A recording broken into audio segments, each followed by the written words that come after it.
시청자 여러분 안녕하십니까. 4.13 총선이 3달도 채 남지 않았습니다. 그러고 보면 국회의원 중에는 유명한 언론인 출신이 많습니다. 정동영 의원도 MBC 앵커 출신이고요. 은기영 사장, 신경민 앵커 모두 언론에 몸을 담고 있다가 정계에 진출했지요. 우리 지역의 의원님 중에도 그런 분이 계십니다. KBS에서 오랜 기간 기자 생활을 하신 분, 바로 거창, 함양, 산청 제18대, 19대 국회의원이신 신성범 의원입니다. 지난주 거암산 지역에서 의정보고회를 개최하고 4년간의 의정활동과 사업 성과에 대해 국민들에게 알리는 자리를 가졌는데요. 오늘 유영수가 만난 사람들에서는 신성범 의원님을 모시고 이야기 나눠보도록 하겠습니다. 안녕하십니까? 네, 안녕하십니까? 의원님 먼저 시청자 여러분께 새 인사 한번 해주십시오. 채널 경남 독자 시청자 여러분 대단히 반갑습니다. 올해 좋은 일이 많으시길 바랍니다. 산청함양 거창뿐만 아니라 합천 지역에서조차 지역을 대표하는 언론으로 단단하게 자리 잡은 채널 경남의 큰 발전을 기원합니다. 올해에도 지역의 좋은 소식을 많이 신속하고 정확하게 전해주시기 바랍니다. 예, 감사합니다. 네. 현재 재선 국회의원이시고 3선에 도전하십니다. 네. 특별한 정치 철학이 있습니까? 제가 매일 아침 시간이 될 때마다 아침 일찍 거창읍에 있는 근흥산을 오릅니다. 거일산성이 있는데 저는 항상 그렇게 질문을 던지면서 그 산을 걷습니다. 도대체 나는 왜 정치를 하는가라는 질문을 계속 던지는데 그것은 저에 대한 새로운 다짐을 또 이끌어내는 그런 순간이기도 합니다. 답은 항상 똑같습니다. 정치라는 게 뭐냐? 그러면은 어떻게 보면 집단적 힘을, 의사를 이용해서 우리가 살고 있는 공동체를 좀 발전시키는 일련의 행위를 정치라고 할 수 있을 겁니다. 그게 저는 제가 기자 생활을 하다가 정치에 뛰어든 이유, 처음에 2008년도를 또 떠올리기도 하고 하는데 제가 마음속에 품고 있는 생각은 이럽니다. 1번은 무엇이든지 마무리할 때, 금방 이야기했습니다만 마무리할 때 그 국회의원이 참 노력 많이 했다. 그리고 좀 정의롭게 정치를 하려고 노력했다는 말을 좀 듣고 싶습니다.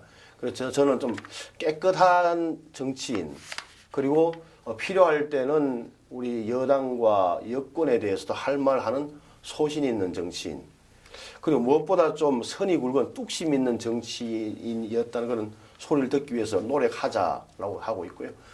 그걸 위해서는 가장 중요한 게 선공후사라고 생각합니다. 이게 너무 입에 발린 소리 같습니다만 정말 사리사욕이 아니라 다른 사람의 삶을 좀 이렇게 관심을 갖고 보동케 안으면서 공동체의 진전을 이뤄내는 이런 노력을 하는 것이 진정한 정치라는 생각을 항상 하고 있습니다. 그렇게 되기 위해서 부족하지만 계속 노력하고 있습니다. 매일 거창에 오시면 아침에 산행을 네네네. 근흥산에 주로 올라가는 편입니다. 산행하는 거 특별히 만나려고 하는 건 아닙니까?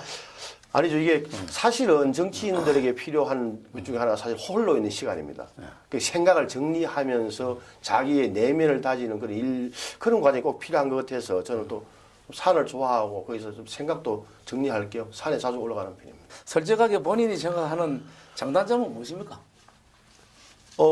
장점이자 단점이 정치인답지 않다는 표현이 저로서는 제 단점이자 장점이라고 생각합니다. 장점적인 측면에서 보면 아직 이른바 여의도식의 기득권 정치에 물들지 않은 신선미가 있다는 표현일 테고 좀 부정적인 의미에서 정치적이지 않다는 것은 어떻게 보면 정치력이 부족한 것 아니냐 이런 비판을 받을 소지가 있다고 생각합니다. 특히나 이제 저 같은 경우는 재선 의원이 되고 나서 국회나 당에서 일이 많아지다 보니까 주로 주말에 내려오는데요. 그러다 보니까 산청함양 거창을 다 다니다 보니까 많은 어르신들을 많이 뵙지를 못했어요. 그리고 이번에 의정부에 끝나고 나서도 제가 마을회관 다니니까 경로당에서 시니어는 얼굴이 많이 안 보였노 이런 말씀 많이 하시더라고요. 그래서 제가 반성을 많이 합니다. 어찌됐건 저로서는 기존 정치와는 다른 좀 정치를 보여드리고 싶었고 또 제 천성 중에 하나가 제가 제 공치사를 그렇게 하는 편이 못 됩니다.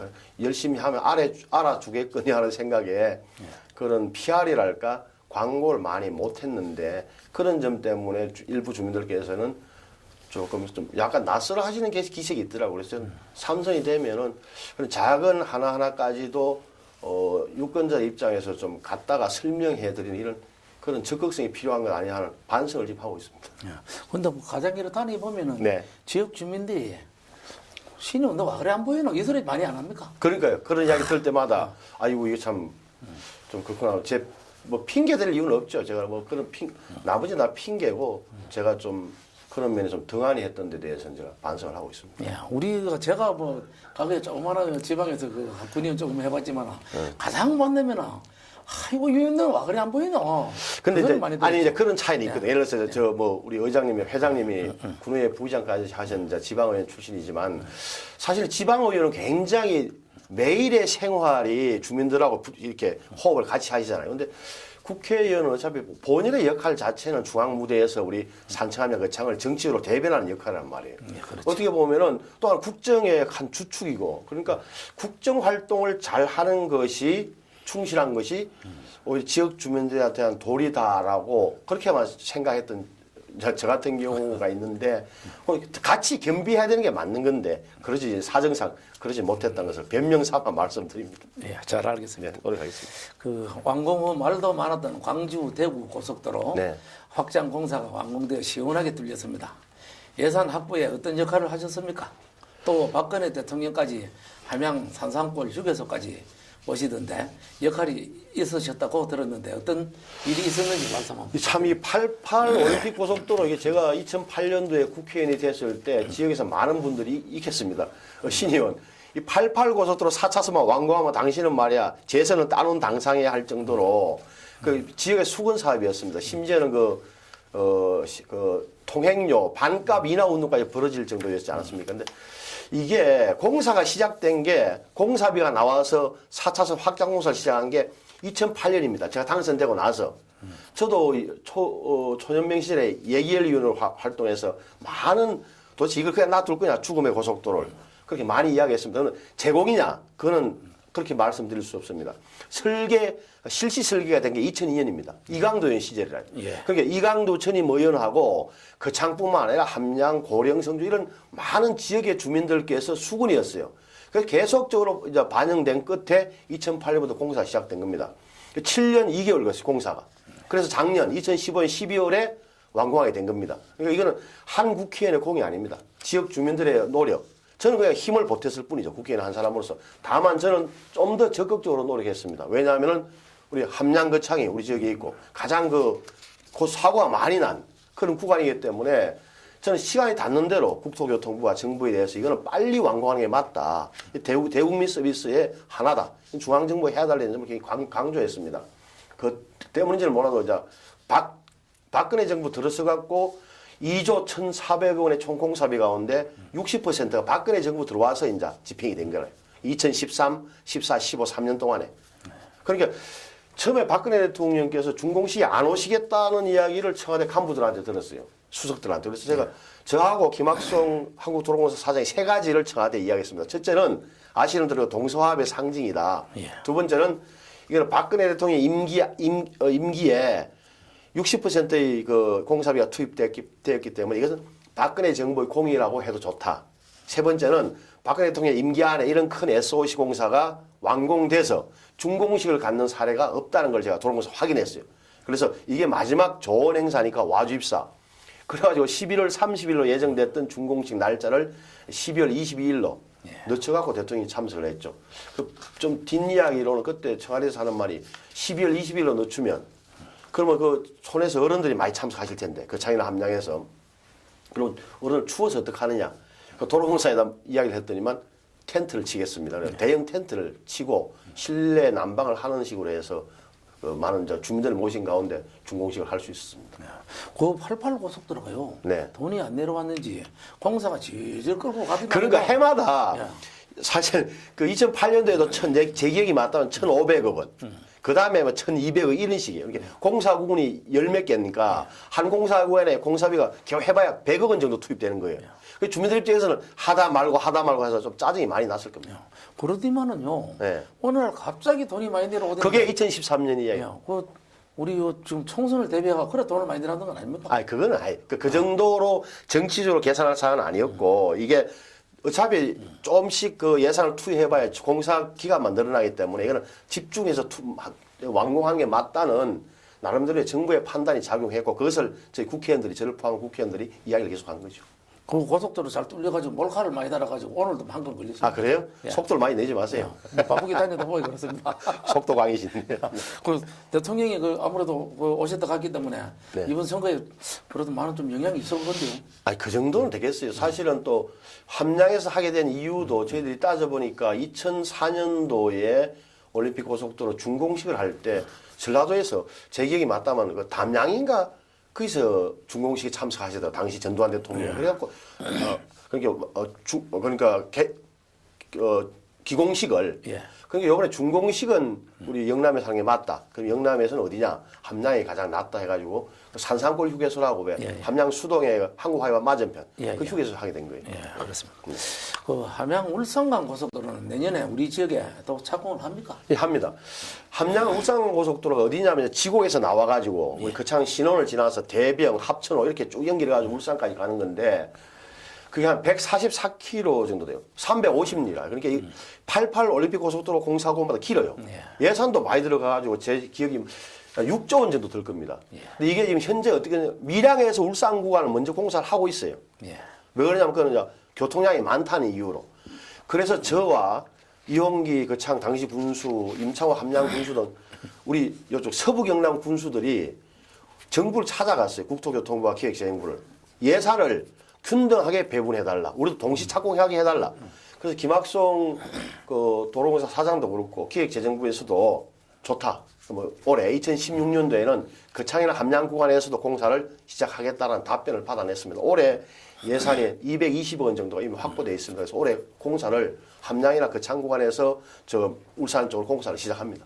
그 뭐 이용규 군수 그만뒀는데 네. 이용규 군수랑 우리 그 임창호 군수도 좀 역할이 좀 있습니까? 아, 군수들의 역할이 크죠. 지방정부의 연명을 받아서 국회의원이 그걸 같이 틀고 가고 이야기를 하니까 중앙정부 입장에서도 고려해볼 만한 무게감을 느꼈겠죠. 요새 우리 이용규 군수가 그만뒀는데 좀 시원섭섭합니까? 뭐 속이 좀 납니까? 아니, 저로서는 이런 겁니다. 그러면 다 정치적인 이유를 떠나서 거창의 행정이 굉장히 단절이 왔잖아요. 6개월 가까이. 저로서는 그 선거법 위반의 경중에 대해서는 제가 논할 입장이 아닙니다. 하지만 제 입장에서는, 지역 국회의원 입장에서는 행정 공백이 왔고 또 거기에 재선거를 하게 됨으로써 발생하는 그런 비용 같은 거 따지면은 거창이 상당히 좀 위기에 처했다는 그런 위기감을 느낀 적이 있습니다. 그렇습니까? 근데 개인적인 그런 건 아니고요. 이번에 그 군수 공천은 우리 이 원장님이 하시는 겁니까? 누가 하시는 겁니까? 항용 많은 분들이 이제 군수나 군의원, 도의원 공천은 국회의원이 하는 것 아니냐라고 하시는데 그건 좀 옛날 이야기고요. 옛날에는 이제 찍어서 이른바 이제 뭐 공천을 하다시피 했는데 지금은 대부분의 경우 공천관리위원회라는 걸 거치게 되는데 그 창군수 선거를 저하고 4월 14일 같이 하지 않습니까? 그러면은 저희들이 이미 결정난 사항은 경상남도 도당에서 새누리당 경상남도 도당에서 경선관리위원회를 구성해서 공천관리위원회 이름은 명칭은 잘 모르겠습니다. 거기서 구성해서 적절한 방법으로 합의된 방법에 따라서 후보자들 간의 공정 경쟁을 거쳐서 후보자를 정하겠다 이렇게 돼 있고 그 시점이 어찌 될지는 사실 좀 잘 모릅니다. 얼마 전에 그 우리 심성무 사무실 앞에서 네. 거창 시민연대에서 현수막을 가지고 공천하지 말라는 저도 봤어요. 보도를 봤습니까? 시민단체의 말씀이 어떤 것은 맞고 어떤 것은 현실과 안 맞는 부분이 있습니다. 그러니까 분명히 이게 중앙정치에 예속된다는 측면의 지적은 타당한 면이 있어요. 지금까지 그랬습니다. 하지만 이게 무공천이 선이고 공천이 정당 공천이 악이라는 것도 아니고 상황에 따라 좀 달라질 수 있는데 이번에는 저희들 당의 처지나 전반적인 상황이 이제 제가 결정할 수 있는 사안은 아닙니다. 그리고 그것은 이미 공천 방침으로 정해져 있습니다. 그래서 오히려 정당에서 자신 있게 어떤 절차를 밟아서 우리 당의 후보는 이 사람이다. 이 양반을 우리 당에서 보정하니까 좀 도와달라고 주민들이 호소하는 게 지금 맞는 방법이 아닌가 하는 게 제 생각입니다. 예, 알겠습니다. 그 3번 국도에 대해서 또 한번 물어보겠습니다. 거창 김천관 국도 3호선 공사가 그 2+1로 추진된다고 하는데 어떻게 하는 겁니까? 원래는 속도를 내게 됩니까? 2+1이라는 게 참, 이쪽, 특히 거창의 주산하고 옥량 면민들에 제가 참, 낯이 참 많이 뜨겁습니다. 아시는 대로 이게 국도 3호선이 쭉 올라와서 진주, 산청, 함양, 거창, 주산까지는 이제 4차선이에요. 예. 근데 어찌 된 건지 요 주산은 한기입니까? 한기에서 지대인가 대덕까지요. 예. 27km. 예, 예. 정확히 말하면 이렇게 그 구간만 완전한 그 꼬불길에다가 왕복 2차선 아닙니까? 그 부분은 또 4차선 확장이 돼 있어요. 이게 4차선으로 뚫어야 하는 게 마땅히 뚫어야 합니다. 그런데 이게 2005년에 국도 장기 계획에 반영됐다 2010년에 빠져버렸더라고요. 대진고속도로가 생기면서 아마 거창읍에서부터 저 서울로 올라가는 차량들이 저 대진고속도로 몰리면서 그 4차선 기준이 하루에 2,000대인데 그때 조사를 해보니까 400대였다고 들었습니다. 그러니까 도저히 중앙정부에서는 안 해주겠다는 것을 어떻게 보면 저희들이 좀 노력해서 1+1로 된 겁니다. 그것만큼 좀 분명한 사실인데 1+1이라는 것은 언덕, 아주 거기에서는 두 차선으로 가다가 추월이 가능한 다른 데는 1차선으로 하겠다는 거 선형 계량, 직선을 많이 하는 거죠. 이렇게 해놨는데 저도 이것은 좀 이것은 말이 안 된다고 생각해요. 장기적으로 보면은. 이거는 국도 3호선이라는 이름에도 맞지 않습니다. 간선도로입니다. 이게 분명히. 그렇죠. 출발해서 신의주까지 올라가는 도로거든요. 이런 도로는 분명히 4차선이 돼야 됩니다. 최소한 중강진을 끕니다. 제 얘기만. 그런 데는 4차선 돼야 돼요. 그래서 강호인 국토교통부장을 제가 특별히 이야기를 했습니다. 이 양반이 출신이 함양 안이 출신인데 제가 사석에서 만나서 오랫동안 이야기를 했어요. 자기도 알더라고요. 그래서 어찌됐건 이거는 일단 1+2로 공사를 시작해놓고 다시 교통량이 좀 늘어나는 것을 기화로 해서 땅을 더 사가지고 4차선으로 빨리 확장하자는데 강호인 장관은 어느 정도 이야기를 해놓은 상태입니다. 그런데 보면은요, 뭐 도로를 이거 잘 해놓으면은 차가 많이 오게 됩니다. 그러니까요. 지금 뭐 조금 전에 말씀하셨지만도 정부에서 하는 말씀도 맞겠지만도 도로가 좋아지면은 차가 이리 오지 마라 해도 오게 됩니다. 그러니까 그때 되면 수요가 늘어나고 교통량이 많아지면 저희가 국토교통부나 중앙정부에 대해서 이것은 정말 지역 주민들의 수건이니까 4차선 확장을 빨리 하자는 그런 논리를 분명히 세울 수 있을 것 같습니다. 그리고 또 이 구간에 평면 교차로 설계가 되어 안전상 문제가 많은 것 같습니다. 이 부분에 대해 어떤 방안을 가지고 있습니까? 신호등으로 되면은 앞으로 우리 주민들이 뭐 연세가 70 뭐 이래 돼서 경운기를 몰고 가면은 그분들이 뒤에 와도 차 소리는 안 들립니다. 경운기 소리 나지. 지금 우리 의원님이 보시면 알지만도 함양 쪽에 내려가면 신호등 안 있습니까? 사고가 드러났는 거 이야기 들었죠. 그렇죠. 생초까지는 쭉 신호등 없이 왔다가 생초, 뭐 수동 아니 이쪽에 이제 교통 말씀하시는 회장님 말씀하시는 그런데 그다음에 불필요함을 느낍니다. 이것도 4차선이 당연히 되면 말 그대로 그 평면이 아닌 입체교차로 식으로 해가지고 그 인근 지역 주민들이 불편을 느끼지 않도록 그렇게 하는 것이 저는 기묘하다고 생각하고 그걸 노력하겠습니다. 지금 공사가 이제 뭐 겨우 보상이 나갔습니다. 보상 나갔죠. 보상은 나갔는데 지금 다시 설계 변경을 하더라도 이거 선거 끝나고 나면 이것보다 뭐 더한 것도 공사를 잘하는데 뭐 제대로 좀 해보겠습니까? 네, 유념하겠습니다. 올해 예산은 현재는 220억인데 아마 대부분 보상비로 나가고 공사 시작하게 될 겁니다. 그러면 우리 고창 지역 주민들한테 제대로 한다고 한번 해보죠. 예. 지적하신 부분, 그게 3호선 국도 4차선 확장과 지역 주민들에게 도움이 되는 입체교차로 구조 확실히 해내겠습니다. 믿어도 됩니까? 네, 열심히 하겠습니다. 믿어보겠습니다. 네. 거창 법조타운이 구치소 건립 문제로 현재 주민들이 찬반으로 나뉘며 논란이 있습니다. 법원, 검찰청은 옮겨오게 되는 겁니까? 또 구치소 건립으로 인한 주민들의 불안을 잠재우실 방안은 무엇입니까? 이 법조타운 이야기만 하면 저도 참 할 말이 많습니다. 제가 고등학교 다닐 때 보면 그때는 거창경찰서에서 포성줄로 묶고 서류를 든 채 경찰관이나 교도관이 경찰관이죠. 이렇게 묶어서 피의자를 검찰로 데려갔습니다. 왜냐하면 이게 법원과 검찰이 있는 데는 그 교정시설 깜빵이 있어야 됩니다. 깜빵. 구치소가 되거나 교도소가 있는 건데 거창 경찰서에 있었죠. 그래서 대형 깜빵이라고 했습니다. 국민권익위원회에서 이것은 이제 인권 침해가 있다 해가지고 구치소를 짓도록 했고 그 계획에 따라서 그 창에도 언젠가는 2017년 또는 19년에 구치소가 들어오게 돼 있던 겁니다. 이것을 거창군에서 좀 앞당긴 거죠. 명분을 모르 내세웠느냐, 성산마을에서 나는 그 가축 분뇨 냄새를 없애는 걸 해서 중앙정부에 돈을 끌어와서 보상을 주고 성산마을을 이주시키고 거기에다가 이 땅에다가 교정실 짓고 그다음에 지금 언덕배기에 있는 거창 지원과 지청을 내려오면 활용도가 높겠다는 사원에 출발했고 그것을 저한테 3만 명이 넘는 서명을 받아서 가져왔더라고요. 예. 국회의원실로. 그래서 제가 들어보니까 이건 말이 되는 사업이에요. 도움이 되겠다 하는 생각이 저는 이제 제가 좀 그 법무부나 기획재정부를 소개를 하고 예산이 나올 수 있도록 도와준 게 그게 국회의원으로서 역할입니다. 그런데 이제 일부에서 젊은 학부형들을 중심으로 해서 이제 불안감이 크기 시작한 거죠. 그분들 머릿속에 있는 구치소라는 것은 3, 4년 전에 생각을 많이 하시는 것 같더라고요. 예를 들어서 담벽이 높고 블록으로 돼 있고 그다음에 철조망이 이렇게 돼 있고 그다음에 사금파리가 꽂혀져 있고 간수가 이게 총을 들고 지키는 이런 식의 생각을 하시다 보니까 예를 들어서 12시에 출소하면 혹여 야간 학습을 야자를 끝내고 오는 우리 학생들을 해코지를 하지 않을까. 또 그 사람들이 여기 정주하면은 범죄화 되지 않을까.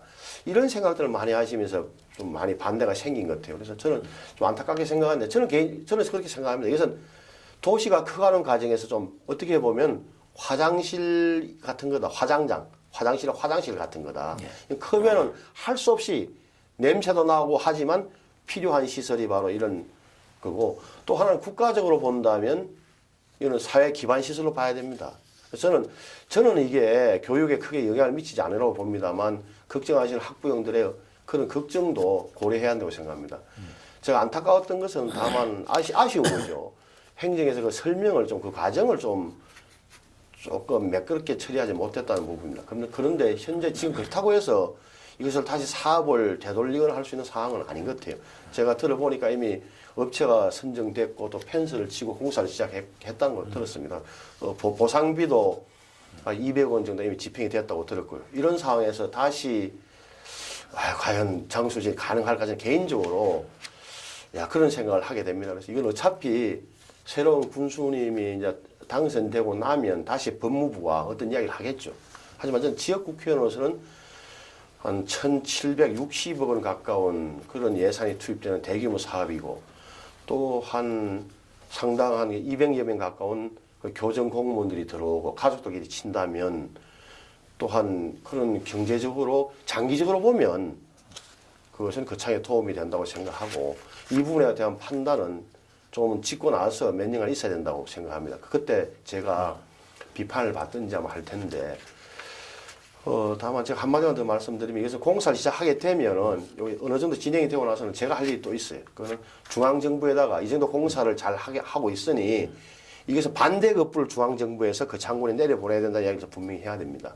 그것은 예를 들어서 지원과 지층에 있는 저 언덕배기가 내려오고 나면은 저다 뭘 세울 건지 그 장군에서 잠정적으로 생각하고 있는 복합 도서관이 나을지 아니면 문화체육시설이 좋을지 이런 것을 주민들의 의견을 수렴해서 그 장군이 중심이 돼서 계획을 세우고 그 수반되는 예산을 국회의원 제가 따와서 국민들의 불안감을 좀 잠재우고 이 정도면은 서로 위험을 감수하고 할만하다라는 말씀이 나올 때까지 노력해야 될 책무는 분명히 제가 알고 있습니다.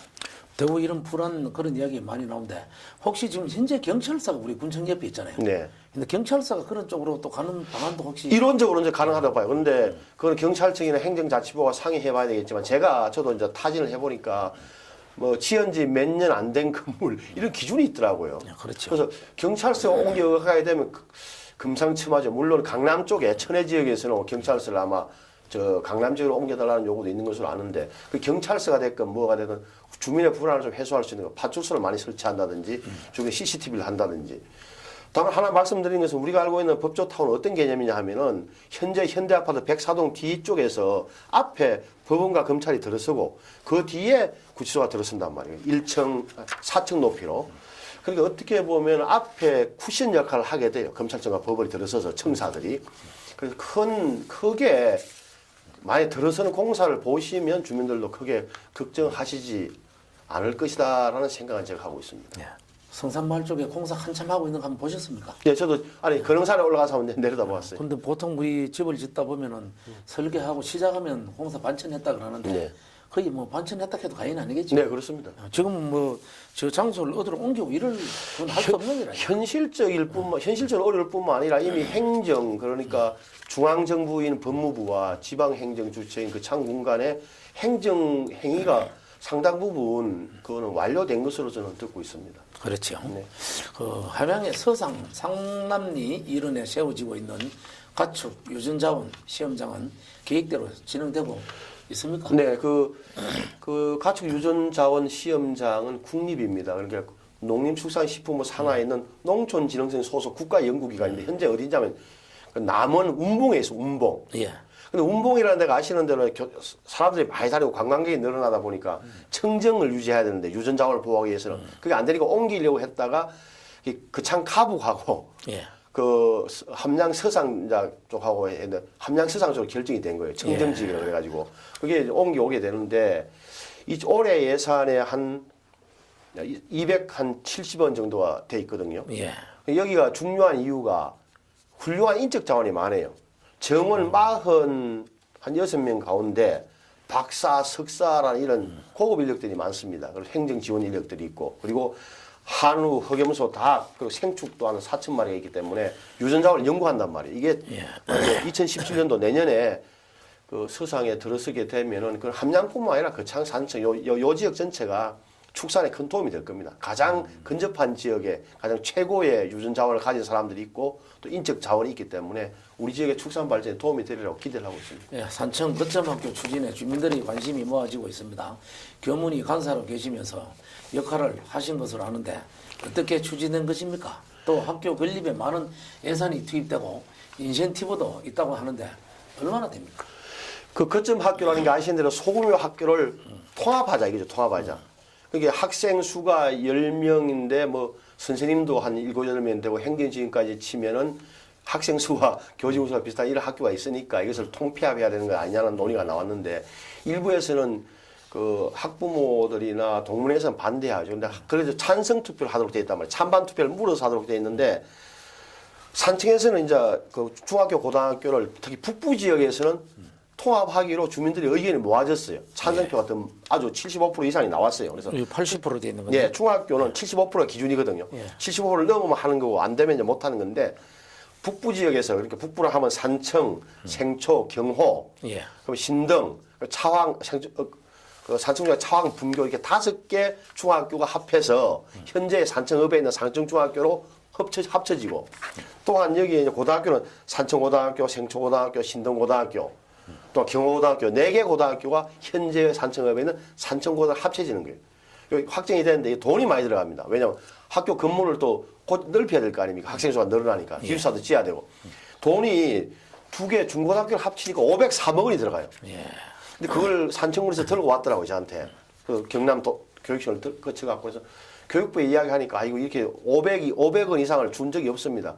그래서 제가 이야기한 게 이 소규모 학교 통합이야말로 이 정부의 교육정책과 맞는 거 아니냐. 이런데 돈을 집중적으로 투입해 줘야지.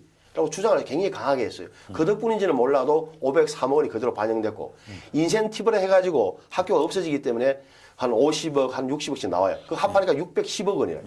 그래서 산청에서는 거점형 학교, 통합 산청중학교, 통합 산청고등학교를 만드는 비용은 물론 인센티브 610억까지 받아가지고 산청교육의 인프라가 바뀌게 되는 겁니다. 바뀌게 됐어요, 이게 완전. 산청에서 많은 점수를 얻었네, 그러면. 역할 이 정도 했으면. 아니, 학부형들은 인정해주는 분이고요. 다만 남부, 산청의 남부가 있지 않습니까? 여기서는 이제 75%를 못 받아서 부결됐는데 다시 하게 돼서 75% 이상을 받으면 여기도 똑같은 그 남부에다 중학교 하나 고등학교를 새로 지어야 돼. 그것도 제가 역할을 해야 됩니다. 남부는 왜 부결됐다고 생각하십니까? 아무래도 예를 들어 단성, 시천이 큰 도시가 있단 말이에요. 예. 큰 면이 있잖아요. 그렇죠. 그러니까 우리 중학교가 살아야 돼. 우리 지역에서 중학교가 있어야 된다. 고등학교가 있어야 된다. 그런 주민들의 의식이 이 통폐합으로까지는 우리는 안 된다는 좀 그런 생각이 좀 남아 있었던 것 같아요. 그럼 진행이 안 되고 있네요. 아니죠. 다시 아마 추진한다는 이야기 들리기 때문에 다시 한번 주민들 의견을 물어봐야죠. 주민들이 75% 이상 찬성하게 되면 남부도 추진을 해야 될 겁니다. 예, 알겠습니다. 교육도시인 거창에는 국가적 사업인 평생 교육 박람회를 유치했고 올해 개최할 예정이며 함양에 원래 완공 예정인 농업기술센터, 산청에 원래 짓게 될 친환경 농산물 유통센터 건립 예산을 확보하는데 어떤 역할을 하셨습니까?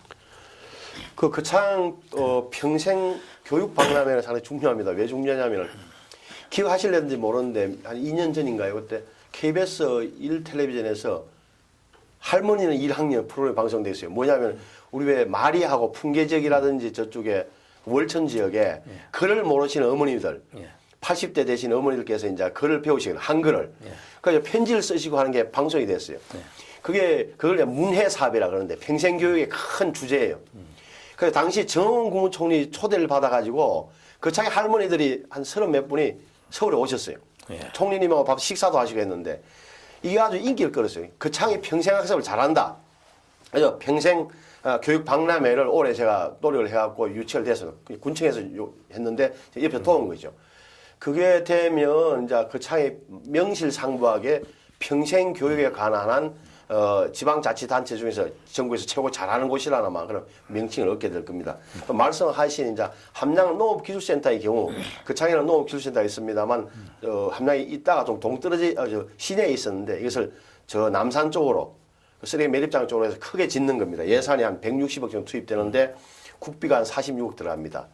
군비가 한 95억 들어가고 그걸 제가 그런 농식품이 얘기를 했고요. 말씀하신 산청에 짓게 되는 이제 친환경 농산물 유통센터는 단성에 짓게 되는데 아시는 대로 산청 남부 지역은 딸기니 이런 채소류가 굉장히 많거든요. 이것을 선별도 해야 되고 또 가공도 해야 되고 이런 시설을 이제 농협 주관하에 짓는데 제가 농식품부에 이야기를 해가지고 좀 자금 지원을 받는데 1조를 한 바 있습니다. 어느 정도 했습니까? 자금은?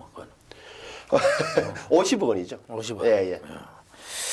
그 19대 국회 전반기에는 농림축산식품해양수산위원회, 후반기에는 교육, 문화체육, 관광위원회에서 활동하시는데 특별히 주도적으로 하신 일이 있다면 한번 소개 한번 해주세요. 제가 6년 동안 농림해양수산위원회 혹은 농림위원회에 있었습니다. 근데 제 자랑이 아닙니다. 이것은 경상남도 의원 가운데 농림위원회에 올라가는 의원이 별로 없어요.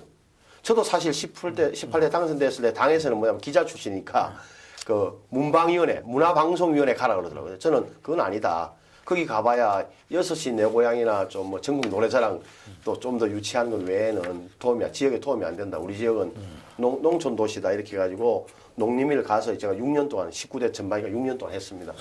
제가 가장 안타깝기도 하고 노력했던 부분 중 하나가 가공 분야입니다. 이렇게 가공식품을 생산하는 농가들이 가공식품을 쉽게 생산해서 온라인을 통해서 판매할 수 있도록 하면 농가 소득이 높아질 것이라는 그런 구상하에 그 법을 하나 만들려고 했는데 이게 식품의약품안전처의 식품위생법하고 많이 부딪히더라고요. 농민들 입장에서는 그렇게 소득을 올리는데 농민들에게는 도움이 될지 몰라도 국민 전체 입장에서 보자면 먹거리기 때문에 위생이 더 중요하다는 논리에 싸움이 붙은 거예요. 그리고 그 법을 제가 통과를 못 시키고 말았어요. 대신 농식품부에서 뭘 내놨냐 하면 그러면은 그 농가 소규모 식품 가공사업 지원 조례를 지방자치단에서 만들도록 하면 도와주겠다 해가지고 그 창을 비롯한 지방자치단 이걸 만들었습니다. 그전보다는 100% 풀리지는 않았지만 쉽게 참기름, 고추장, 김치 이런 걸 만들어서 이제 팔 수 있는 그런 길은 열린 셈이죠. 또 하나는 식판아치 문제입니다. 그러니까 저희 신혼에 사는 저희 자영도 당했는데 복분자나 오미자를 해서 이렇게 보내면은 누가 그걸 사진을 찍어서 하면은 이게 부정식품 비슷하게 부정 제조한 걸로 이렇게 해서 그러니까 그 상금을 내준단 말이에요. 그 식품의약품안전처에서 저만의 요청을 받은 건 아닐 겁니다. 많은 농민들이 의견을 받아들인 저도 많이 노력했고 근데 결국은 식판아치에게 포상금을 지급하지 않겠다. 식판아치 제도를 없애겠다는 답변을 최근에 식품의약품안전처로 받아냈습니다. 식판아치는 없어진 겁니다. 예. 교육 문화에 대해서입니다. 사업연구법. 참. 교문위는 제가 왜 그 농식품에서 옮겼느냐. 더 2년 정도 더 하면 이제 8년 동안 농식품에 있는데 그것도 좋지만 분명하게 중요하지만 교육, 문화, 체육, 관광 우리 지역이 굉장히 많아요. 예. 교육 도시인 그 창, 교육 도시를 꿈꾸면서 열심히 노력하는 함양, 산청, 그다음에 절, 그다음에 향교, 문화원, 도서관, 또 체육시설, 생활체육 이런 게 생각을 해보니까 교육, 문화, 체육, 관광이가 좋겠다 해서 제가 신청을 했고 기억하시겠습니다. 그게 가장 경쟁률이 많은 위원회였어요. 많은 국회의원들이 올라해요. 하지만 저는 운이 좋게도 교문위로 배정됐고 또 재선을 해서 간사를 맡아서 야당 의원이 위원장이기 때문에 사실상 새누리당 간사가 새누리당 부위원장 격입니다. 그래서 그 가장 큰 게 생활체육진흥법, 이런 생활체육을 진흥하는 데 도움을 주는 법안, 체육회와 국민체육회와 생활체육 통합, 그리고 지방자치단체에서 체육단체를 지원할 수 있는 국민체육진흥법 이런 걸 제가 통과시켰습니다. 제가 그 몇 년 동안 지켜봤는데요. 제가 전국 노래자랑을 많이 봅니다. 그거 보는데 이거 전국에 돌매하면은 거창에 자주 할 수가 없지 싶은데 예. 전국 노래자랑을 우리 거창에 좀 자주 했거든요. 자주 했죠. 야, 그것은 사실은 저도 이야기를 한 거 있습니다만 어떻게 보면은 KBS 출신, 거창 출신 KBS 간부가 좀 있었어요. 특히나 TV 제작 본부장이 사실 아시는 이영진 본부장이 있었거든요. 그 양반이 예능 국장 할 때, 드라마 국장 할 때 저도 알고 창원 총국장 때도 잘 지내는데 저도 여러 번 이야기했어요. 그래가지고 거창이 또 화면도 잘 반답니다. 그 뭐 신성문 의원이 압력을 많이 이었다고 얘기하던데 그런 건 아유, 맘력까지는 아니고 이야기는 좀 많이 했습니다. 그 어떻든간에 우리 거창 그 전국 노래자랑을 자주 하는 자주 한 거잖아요. 편이에요. 예, 예. 그래서 예. 우리가 좀 자주 봤습니다. 그 역할 조금은 하셨나 그렇게? 네. 예, 수고하셨습니다. 그 새누리당 소속인데요. 네. 중앙당에서는 어떤 역할을 하고 있습니까? 우선 제가 2012년도에 재선에 당선되고 나서 이제 제1사무부총장을 맡았습니다. 그다음에 경상남도 도당위원장입니다. 제1사무부총장은 사무총장을 보좌해서 당무를 총괄하는 역할을 맡습니다. 당시 사무총장은 서병수 현 부산시장이었습니다. 그때 기억하시겠습니다만 대통령 후보들 경선 관리위원회를 만들었어요. 그 제가 그때 간사 역할을 했습니다.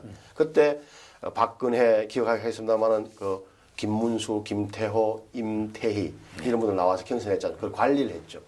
그래서 당을 좀 많이 배웠고요. 초선 때는 제가 원내 대변인을 했습니다. 그러니까 원내 대변인, 제1사무부총장, 경남도당위원장, 현재 교문위 간사. 어떻게 보면 뭐 사실 어떻게 보면 당 안에서는 정통 코스를 밟고 있다고 해도 제 자랑 같습니다만 저는 그렇게 생각합니다. 당의 훈련을 잘 받고 있다라고 생각을 합니다. 예, 그 친박, 비박, 친박 등 박근혜 대통령과 친서 관계를 가지고 언론에서 의원들을 분류하기도 하는데요. 신 의원님 어디에 속한다고? 저를 흔히 언론에서 이러더라고요. 저도 웃고 마는데 비박 재선 이렇게 불려요. 비박 재선. 근데 그건 언론의 분류입니다. 사실상 뭐 저도 기자 출신이나만 언론이 이제 또 재미있는 그런 이제 대중의 흥미를 이끌어내기 위해서 용어를 많이 만들어내죠. 근데 이 정부, 우리 새누리당 안에서 2007년 경선 때 시작된 게 친이 친박이라는 개념으로 제가 기억합니다. 근데 이 친이 시절에 그 앙금이 좀 남아 있었던 것 같고, 그 다음에 19대에는 거의 아시는 대로 박근혜 당시 후보가 경선에서 압도적이지 않습니까? 그러니까 어떻게 보면 친박으로 다 흡수됐다고 보는 게 맞아요. 다만 이제 그 뿌리를 찾아서 그러면 정치를 어디에서 시작했느냐? 이걸 따지다 보니까 이제 뭐 친박인 이런 말이 나옵니다만 다 소용없는 현실적으로 무의미한 어떻게 보면 분류법입니다. 인간적인 친소 관계를 갖고 있겠죠. 자주 만나서 얘기를 한다든지 하지만 정치적인 분류를 보자면 저는 그렇습니다. 저는 사실은 어떻게 보면 좀 탈개파적 입장입니다. 제가 누구 특정 정치인하고 아주 친분이 있거나 제가 그 사람의 뭐 계보원 노릇하는 그런 저는 체질이 안 맞아요. 사실은 저는 약간 좀 자존심이 있는 편인데 그래서 저는 그런 분류에는 들어가지 않고 굳이 따지자면 그 어떻게 보면 저는 중도 당내에서도 중도 아마 온 건 보수 쪽으로 분류하는 게 좀 맞고 저는 이제 중도파라고 생각합니다. 중도파가 사실 어렵죠. 당내 정치에서는. 하지만 굳이 어떤 사람을 중심으로 해서 그 사람의 정치 노선을 답습하면서 젊은 의원이 그렇게 하는 것은 정치적으로는 올바르지 않다고 생각합니다. 정치를 러시아에서부터 출발했습니까? 아니죠. 저는 사실은 제가 정치시야 동네 모스크바에서 좀 더 말하면 정치에 대한 생각을 하게 된 거죠. 당시 노무현 대통령 시절인데 저는 정치부 기자를 했습니다만 정치할 거라고 생각하지 않았습니다. 솔직하게.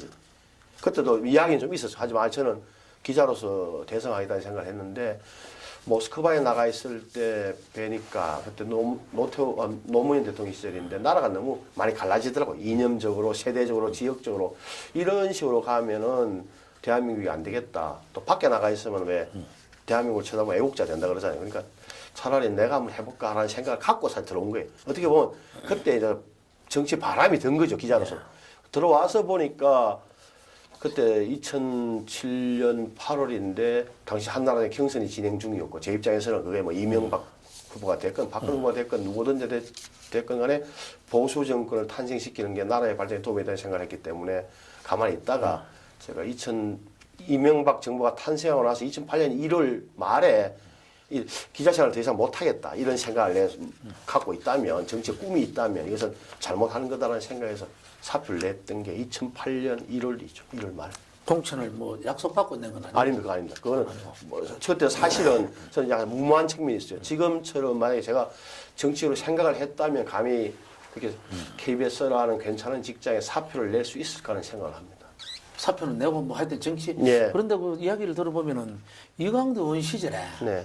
그 당시 그 사무실에 들린 적이 있죠. 네, 들었죠. 그때 그 당시 어떤 사람들이 뭐 다음에 뭐 국회의원 한번 해보라고 뭐 그런 권유했다는 이야기 나오고. 권유를 했는데 저는 아닙니다라고 했죠. 아닙니다라고. 당시에 제가 답변을 잃어버렸어요. 그때 권유한 사람들이 들어있었죠. 예, 들어졌네. 떨어졌어요. 그 됐어요. 당시 예, 뭐 아마 그분들은 제가 기자 시절에는 제가 뭐 좀 많이 뭐랄까 좀 평이 좀 뭐 괜찮았던 것 같아요. 그러니까 의원 그 아시는 분들께서 당신이 한번 해봐라 했는데 저는 그때는 안 한다. 그 국회의원 내비 후보로 그 산청 함양 거창에 강석진 후보가 등장했습니다.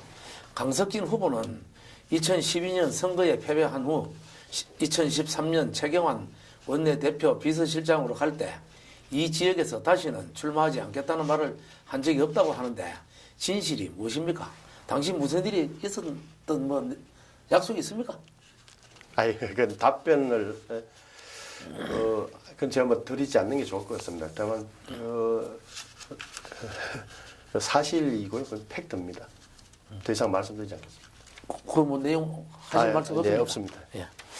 그 강 후보가 2008년 공천 대결부터 하면 이번에 세 번째로 만나는 것인데 어떻게 보십니까? 선거 전략이 뭐 특별히 있습니까? 우선 뭐 어떤 자리든지 간에 공직이라는 게 뭐 경쟁이 없을 수는 없죠. 그래서 뭐 최선을 다하는 수밖에 없습니다. 제가 8년 동안 제가 노력한 데에 대해서 아마 주민들께서 평가를 해주리라 믿고 저는 다만 그래도 제가 갖고 있는 생각 그리고 이런 것을 좀 더 많이 알리지 못했구나 하는 생각을 지금 하게 되죠. 그래서 대충 많은 사람들을 만나서 그래도 좀 깨끗한 선거를 하려고 참 애를 많이 썼고 무엇보다 소신 있게 하려고 노력했다는 점은 제가 좀 이야기를 하고 만약에 제가 3선이 되면 그런 상임위원장이나 이런 것뿐만 아니라 좀 정치를 크게 한번 해보고 싶은 생각이 있어요. 무슨 말이냐니까 우리 지역에 김동영 의원의 잔영이 많이 남아 있습니다. 저도 그분의 많이 가슴에 담고 있는 편인데 뭐랄까 의리 그리고 왜 저돌적인 추진력 뚝심이라고 표현해야 되네요. 그런 걸 많이 이제 좀 담고 싶어요. 선이 굵잖아요. 그래서 저에게 기회가 주어지면은 그런 흐름을 좀 이어서 중앙 정치에서도 큰 역할, 다시 말해 좀 더 정확하게 말하면 2017년 12월 대통령 선거에서 좋은 사람을 지도자로 선출하는 과정에 저도 직접 참여하고 그 다음에 좀 더 나은 나라를 만드는데 큰 역할을 하는 큰 정치를 하고 저도 이제는 소신 있게 좀 제 소리를 내는 그런 무대를 좀 갖고 싶습니다. 사실 재선까지는 눈치를 많이 봐야 돼요. 솔직히 이야기입니다. 대통령 눈치도 봐야 되죠. 당의 지도부 눈치도 봐야 됩니다. 하지만 3선이 되면 자기 색깔을 내야 됩니다. 저 신성모 의원은 어떤 사람이다. 정치의 카라는 무엇이다. 주장은 무엇이다. 비전은 어떻더라 하는 점을 내야 되거든요. 저는 그런 점을 3선이 되면 꼭 한번 해보고 싶습니다. 이번에 세 번째 선거를 하시는데 네. 요즘 느낌은 좋습니까? 힘들죠. 무엇보다 이게 내 마음이나 내 속 생각이 주민들한테 잘 전달되지 않았구나. 전달되는 과정이 부족했구나 하는 생각을 저를 많이 반성합니다. 근데 얼굴 보니까 크게 안 힘들어 보이는데. 아니 그런 말씀하세요. 속은 답니다. 그렇습니까? 얼굴이 그래도 반방 좋은데요. 그 참 군수 후보가 네. 당 소속부터 무소속까지 난립하고 있어 네. 혼란스럽습니다. 네. 새누리당은 어떻게 후보를 확정하실 계획입니까? 사실 앞서 말씀드렸다시피 이제 참 혼란스럽죠. 그러니까 거창 국민들께서 어떻게 보면 국회의원 선거는 뒷전이고 군수선거에 많은 관심을 갖고 있는 눈치더라고요. 근데 어찌됐건 경상남도 도당에서 공천관리위원회나 경선관리위원회를 구성해서 전국에 거창만 있는 게 아니에요. 이번에 동시선거를 하게 되는 데가 경상남도에서만 우선 김해시와 김해시장과 거창군수 해야 되죠. 제가 보니까 전국에 8군데 시장 군수예요. 8곳에. 지방자치단체장이 8개예요. 기초가. 그 다음에 광역의원, 도의원, 시의원이 13개예요. 기초 또 의원이 23개. 이렇게 4월 13일 날 선거를 같이 하게 됩니다. 그러니까 그걸 전체적으로 각 단위 도당에서 확인하게 되는데 저는 이 과정에서 어떤 뭐 제 의견을 밝힐 기회가 되면 도당에 전달하겠습니다. 지금 생각으로는 좀 거창 주민의 의견을 가장 잘 반영할 수 있는 룰을 정해서 규칙을 정해서 공정한 경쟁을 통해서 거창 국민이 가장 그래도 거창 국민에게 다가갈 수 있는 나은 후보를 선택하는 것이 내가 해야 될 일이고 거기에 도움을 줘야 된다고 생각하고 있습니다. 예. 아무래도 그 국회의원 선거와 군수 선거를 같이 하다 보니까 손해를 많이 봐요. 손해를 많이 보죠. 진짜 그거는 말씀하신 대로 정말. 이용기 군수가 지금 이렇게 안 됐으면 있었으면 조금 그리 힘이 될 건데. 그분이 아깝죠. 그분이 그렇게 왜냐하면 그분이 이제 행정공무원 이 표현이 좀 어색합니다. 행정공무원 치고는 많이 오픈 마인드를 개방적인 상당히 그 개방적인 사고를 가진 분이셨어요. 그리고 58년생이시니까 연배도 적당했고 행정 경험도 있고 잘 해주시고 계셨고 잘 꾸려 가셨는데 그 뭐 선거법 때문에 그러다 보니까 저는 안타깝죠. 그래서 이게 참 아까 말씀드렸으면 저로서는 굉장한 그 선거를 같이 치른다는 게 3위 공천이라는 게 저희 국회의원끼리 만나서 하는 말이 있습니다. 10명을 공천 신청하면은 죽음이라고. 여러 명이 공천이. 왜냐하면 한 명의 배은망덕한 사람과 몇 명의 적을 만들어낸다는 거예요. 공천받은 한 분은 자기가 훌륭해서 공천받았다고 하면서 결국은 배은망덕하게 된다는 거고 나머지는 국회의원한테 손가락질하면서 반대로 돌아서 한다는 거죠. 이거 어떻게 보면 공천이라는 게 국회의원의 권한이라기보다는 무덤입니다. 무덤. 그런 상황을 맞닥뜨리게 됐으니 재선거를 똑같은 날 치르면서 저로서 얼마나 고심하고 고민하겠습니까? 군수는 인사 없으면 해볼 만하다 그러는데 국회의원은 공천 없으면 해볼 만하겠죠. 그렇게 대통령은 야당 없으면 해볼 만하고 뭐 이런 이야기 나오죠. 그리고 우리는 밖에서 볼 때는 공천이 있으면 이거 뭐 국회의원 술도 많이 사주고 하시 싶은데 그런 거 없습니까? 그거는 정말 그래요? 정말 아니에요. 그건 아마 아시는 분들한테 여쭤보시면 의원생활 해보셨으니까 당시에 동료 의원들 여쭤보시기 바랍니다. 저는 그 부분에 대해서는 조금은 약간의 좀 깊은 철학을 갖고 있어요. 이거는 물론 제가 사람을 잘못 볼 수는 있지만 무엇을 대가로 하거나 하는 것은 제 성정상 또 대기질상 전혀 맞지 않습니다. 그래 이번에 그 군수가 만약에 있었으면 그래도 이런 좀 선거가 좀 수월. 아무래도 또 도움이 되죠. 도움이 되죠. 어떻게 보면 당력이 모아지죠. 하지만 이미 당 후보를 희망하는 사람들이 지금 뭐 현재 뭐 3명, 4명 앞으로 나올 텐데 그런 분들끼리 이제 당력도 분산이 되고 또 그분들끼리 경쟁을 하다 보면 서로 헐뜯게 되고 하면은 자꾸 적어도 거창 국민 사회에 고립하게 되죠. 그게 다 재선거, 국회의원 선거에 영향을 미치게 되니까 국회의원 후보자로서는 최악의 상황이죠. 원래 그 새누리당이 있다가 탈당하신 분들 있죠. 네. 그분들 지금 출마를 한다고 사무실까지 다 얻어놓았던데요. 참 안타까운 일입니다. 함께 가야 되는데 함께 가면 좋은데 저도 해보니까 야 이게 작은 데서 또 막 서로 엇나거나 감정이 있다든지 작은 감정에서 시작해가지고 뭐 분열되고 하더라고요. 그래서 저로서는 당협위원장으로서는 참 안타깝게 생각합니다. 지난번에 보면은 그래도 공천도 받아가지고 또 실패하셨지만 그런 분인데도 지금 밖에 나와서 지금 무소속으로 출마한다. 지금 그렇게 이야기하고 잘 되기만을 바랍니다. 잘 알고 있습니까? 네, 알고 있습니다. 그리고 위원장이 뭐 잘 되기 바란다 한 게 그 사람이 들으면서 기분이 좋겠습니다. 예. 그 마지막으로 거창, 함양, 산청 국민들에게 하고 싶은 말씀 있으면 해주시기 바랍니다. 네, 우리 산청 함양 거창 그 국민 여러분, 신성범 의원입니다. 지난 8년 동안 과분한 사랑을 받아서 여러분의 정치적 대표자로 활동을 해왔습니다. 저는 아직도 많이 부족합니다. 제가 많이 느낍니다. 특히나 주민 여러분들과 함께 많은 시간을 아주 친밀하게 보내지 못해서 정말 죄송하게 생각하고 있습니다. 많이 반성하고 더욱더 노력하겠습니다. 다만 저는 올해 우리 나이 54입니다. 개묘생 토끼띠입니다. 할 일이 많고 또 일을 할 수 있는 나이입니다. 8년 해보니까 많은 높은 사람들도 많이 알게 됐습니다. 인맥도 넓어졌습니다. 지금도 핸드폰을 통해서 장관이나 수석비서관하고 통화할 수 있는 수준은 됐습니다. 우리 산청에, 우리 함양에, 우리 거창에 무슨 일이 있으니까 좀 도와주십시오. 챙겨주십시오라는 부탁을 전화로 할 수 있는 처지가 됐습니다. 또 일의 요령도 붙었고 입법이 무엇인지 예산을 따내는 방법은 무엇인지도 많이 알았고 또 자신감도 좀 붙었습니다. 그래서 다시 한번 일할 기회가 주어진다면 정말 큰 정치, 선이 굵고 뚝심 있는 정치를 해서 우리 국민들의 그런 자랑, 자부심이 되는 그런 정치인으로 거듭 태어나려고 합니다. 3선이 되면 저부터 많이 달라질 겁니다. 제 태도나 이런 거 달라질 테고 또 지역 주민들을 위해서 좀 더 노력을 할 수 있는 힘이 생깁니다. 저는 그 힘을 제 사리 사욕이 아니라 우리 지역 함양 거창 산청 발전을 위해서 불 태우겠습니다. 지켜봐 주시고 도와주시기 바랍니다. 감사합니다. 새누리당이 4.13 총선 공천룰을 확정했습니다. 핵심은 이른바 상향식 공천인데요. 지역에선 선택한 인재가 공천을 받을 수 있도록 한 것입니다. 다음 달까지 새누리당 공천 전쟁이 치열할 것으로 보입니다. 오늘 유영수가 만난 사람들 여기서 마칩니다. 시청해 주신 여러분 고맙습니다. 감사합니다.